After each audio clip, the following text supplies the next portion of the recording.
Осындай концертте ат салып отырғанымызға өте қатты қуаныштымыз. Ағай, қарекет демекші тағы бір нәрседен. Қарекет қоры бұл жабылады бұл өзі. Жабылады? Аха. Не үшін? Ол 2020-да жабылады ағай. Ей, сен қарекеттей қорды қалай жабады деп айтасың? Ой ағайымды қарасаңызшы.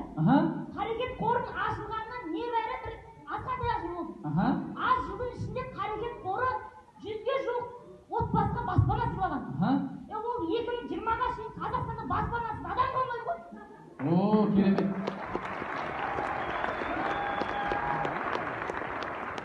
Қазақстандағы әрбір отбасыға шын жүректен баспана тілейміз.